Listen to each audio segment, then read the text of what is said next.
Hello everyone, welcome to వివరో academy. ఇవాళ current అఫైర్స్లో భాగంగా సాహిత్య అవార్డులు, అలాగే ప్రపంచంలో చిన్న పార్కు, అంతరిక్ష వ్యర్థాలపై వాణిజ్య నిఘా ఉపగ్రహం, నిరుపేద మహిళలకు నెలకు 2,500 రూపాయలు కొత్త పథకం న్యూఢిల్లీలో, ఎక్స్రే క్షయవ్యాధి గుర్తించడంలో విప్లవం, 58వ టైగర్ రిజర్వ్ మాధవ్ జాతీయ పార్క్ గురించి, అలాగే కెనడా కొత్త ప్రధాని ఎవరన్నది ఈ వీడియోలో తెలుసుకుందాం. అందులో భాగంగా మొదటిది, 2025 జనవరిలో కెనడా ప్రధానమంత్రి అయిన జస్టిన్ ట్రూడో తన పదవి నుంచి తప్పుకున్నట్లు ప్రకటించారు.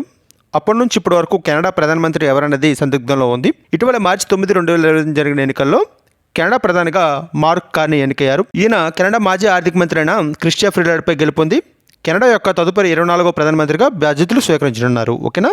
నెక్స్ట్ వన్, వన్యప్రాణి సంరక్షణలో భాగంగా భారతదేశం యొక్క 58వ టైగర్ రిజర్వ్గా మాధవ్ జాతీయ పార్క్ నిలిచింది. మాధవ్ జాతీయ పార్క్ అనేది మధ్యప్రదేశ్లో కలదు. ఈ యొక్క ప్రకటన 2025 మార్చిలో చేశారు.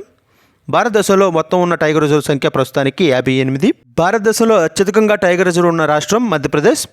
ఈ యొక్క మాధవ్ జాతీయ పార్క్ అనేది 9వ టైగర్ రిజర్వ్గా మధ్యప్రదేశ్లో చేరింది. మొత్తం 58 టైగర్ రిజర్వ్ కలవు. ఓకేనా. నెక్స్ట్ వన్, టీబీ కేసుల నిర్ధారణలో ఒక విప్లవాత్మక మార్పు జరిగింది. అదే ఉత్తరప్రదేశ్ రాష్ట్రంలో ఒక ఏఐ ఆధారిత ఎక్స్రే యంత్రాన్ని కొనుక్కున్నారు. అది చిన్న అరచేతిలో విడిపోయే ఒక చిన్న మోడల్ ఇది. దీని ద్వారా వైద్య సదుపాయాలు లేని ప్రాంతాల్లో దీని వినియోగానికి ఎక్కువగా అనువైందిగా పేర్కొంటున్నారు. అలాగే భారతదేశం 100 రోజుల టీబీ నిర్మూలన ప్రణాళికలో ఈ యొక్క ఏఐ ఆధారిత ఎక్స్రే యంత్రం అనేది కీలకంగా కానున్నది. ఓకేనా. నెక్స్ట్ వన్, ఇటీవల ఢిల్లీలో జరిగిన ఎన్నికల్లో భాగంగా బీజేపీ పార్టీ ప్రతి నిరుపేద మహిళకు నెలకు 2,500 రూపాయలు ఇస్తామని ఎన్నికల హామీలో భాగంగా పేర్కొంది. దానికి అనుగుణంగా మహిళా సమృద్ధి యోజన అనే పథకం కింద ప్రతి నిరుపేద మహిళకు 2,500 రూపాయలు ఇవ్వాలని ఢిల్లీ కేబినెట్ ఆమోదం తెలిపింది. దీనికి గాను బడ్జెట్లో 5,100 కోట్లు కేటాయించడం జరిగింది. ఓకేనా. నెక్స్ట్ వన్, అంతరిక్ష వ్యర్థాలపై తొలిసారిగా ఒక వాణిజ్య నిఘా ఉపగ్రహాన్ని ప్రవేశపెట్టారు. దీన్ని 2025 జనవరి 14న స్పేస్ ఎక్స్ రాకెట్ ద్వారా భారత స్పేస్ స్టార్టప్ అయిన దిగంతర్ అనే సంస్థ దీన్ని ప్రవేశపెట్టారు. దీని యొక్క ముఖ్య ఉద్దేశం ఏంటంటే ఇక అంతరిక్ష రద్దీల వల్ల ఉపగ్రహాలు ఢీకొనే ప్రమాదం తగ్గించేందుకు మరియు ఈ యొక్క భూమి చుట్టూ ఉన్న అంతరిక్ష వ్యర్థాలను ఎప్పటికప్పుడు పరిశీలన చేసేందుకు ఈ యొక్క వాణిజ్య నిఘా ఉపగ్రహాన్ని అయితే ప్రవేశపెట్టడం జరిగింది. ఆ యొక్క ప్రవేశపెట్టిన సంస్థ ఇది భారత స్పేస్ స్టార్టప్ అయిన ప్రైవేట్ స్టార్టప్ అయిన దిగంతర్ అనే సంస్థ. దీని ద్వారా స్పేస్ ఎక్స్ రాకెట్ ద్వారా ఆ యొక్క ఉపగ్రహం పేరేంటి, స్కాట్. ఓకేనా. నెక్స్ట్ వన్, జపాన్ దేశంలో టోక్యో సమీపంలోని నాగలుమి పట్టణంలో ప్రపంచంలో అతి చిన్న పార్కు గిన్నెస్ రికార్డుకి ఎక్కింది.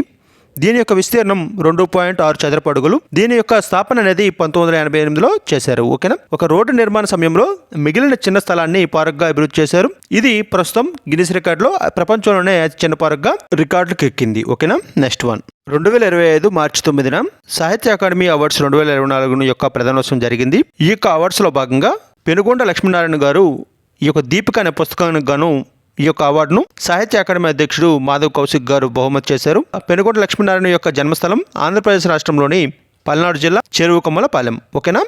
నెక్స్ట్ వన్, ప్రభుత్వ ఈ మార్కెట్ ప్లేస్ జెమ్ యొక్క కొత్త సీఈఓగా అజయ్ భటు నియమితులయ్యారు. ఈయన ప్రస్తుతం వాణిజ్య శాఖలో అదనపు కార్యదర్శిగా పనిచేస్తున్నారు. అజయ్ భటు 1999 బ్యాచ్ చెందిన గుజరాత్ క్యాడర్ ఐఏఎస్ అధికారి. ఓకేనా.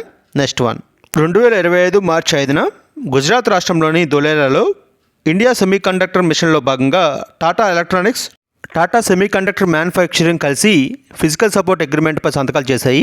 ఈ యొక్క ఒప్పందంలో భాగంగా మొత్తం పెట్టుబడి 91,000 కోట్లు. అలాగే దీని యొక్క ఉత్పత్తి సామర్థ్యం 50,000 వాఫర్స్ ఫర్ మంత్. ఓకేనా. ఈ విధంగా భారతదేశం యొక్క తొలి సెమీకండక్టర్ ఫ్యాబ్ను టాటా ఎలక్ట్రానిక్స్ నెలకొల్పింది. అక్కడ గుజరాత్ రాష్ట్రంలో ఎప్పుడు మార్చి 5, 2025న. ఓకేనా. నెక్స్ట్ వన్, భారత్ మరియు సింగపూర్ మధ్య సంబంధాలను మరింత పరిపుష్టం చేసేందుకు భారత్ సింగపూర్ విదేశాంగ కార్యాలయ సంప్రదింపుల 18వ రౌండ్ అనేది మార్చి 7, 2025న సింగపూర్లో జరిగింది. ఓకేనా. నెక్స్ట్ వన్, భారతదేశంలో ప్రతి సంవత్సరం మార్చి 10న కేంద్ర పారిశ్రామిక భద్రతా దళం యొక్క వ్యవస్థాపక దినోత్సవం జరుపుకుంటాం. 1969లో సిఐఎస్ఎఫ్ భారత పారిశ్రామిక భద్రత కోసం ఏర్పడింది. దీని యొక్క ప్రధాన బాధ్యతలు దేశంలోని విశిష్ట పారిశ్రామిక కేంద్రాలు, విమానాశ్రయాలు, మెట్రో స్టేషన్లు మరియు ప్రభుత్వ భవనాలు వంటి కీలక సౌకర్యాలను భద్రత కల్పించడం దీని యొక్క ప్రధాన బాధ్యతలు. ఓకేనా. నెక్స్ట్ వన్, మార్చి 7, 2025న భారత ప్రభుత్వ రంగ సంస్థ అయిన హెచ్పిసిఎల్ యొక్క కొత్త సీఎండిగా వికాస్ కౌశల్ నియమితులయ్యారు. ఈయన పదవీకాలం 5 సంవత్సరాలు. ఓకేనా. నెక్స్ట్ వన్, 2025 మార్చి 7న మాంటెనిగ్రోలోని పెట్రోవాచ్లో అండర్-20లో భాగంగా ప్రపంచ జూనియర్ చెస్ ఛాంపియన్గా బెంగళూరుకు చెందిన ప్రణవ్ వెంకటేష్ ఈ యొక్క టైటిల్ను గెలుచుకున్నారు. ఓకేనా. నెక్స్ట్ వన్, 2024 మార్చి 7న ఈ యొక్క సాహిత్య అకాడమీ అనువాద పురస్కారం 2024 ప్రదానం చేశారు. ప్రముఖ తెలుగు రచయిత అయిన తుర్లపాటి రాజేశ్వరి గారికి 2024 సాహిత్య అకాడమీ అనువాద పురస్కారాన్ని అందుకున్నారు. ఒడిశా రచయిత అయిన గోపీనాథ్ మహంతి రచించిన దాది బుడా అనే నవలను తెలుగులో ఈత చెట్టుడు దేవుడు అనే పేరుతో అనువదించారు. ఇలా మొత్తం 21 భాషల్లో అనువాద గ్రంథాలకు గాను ఈ పురస్కారాలు ప్రకటించారు. ఈ పురస్కారంలో భాగంగా 50,000 నగదు బహుమతి, కాంక్ష జ్ఞాపకను అందజేశారు. ఓకేనా? సో ఇవి ఇవాల్టి ముఖ్యమైన కరెంట్ అఫైర్స్. వీటిపై మీ అభిప్రాయాలను కామెంట్ రూపంలో తెలియచేయండి. నచ్చితే తప్పనిసరిగా లైక్ చేయండి. మన ఛానల్ని సబ్స్క్రైబ్ చేసుకోండి. ఓకేనా? Thank you.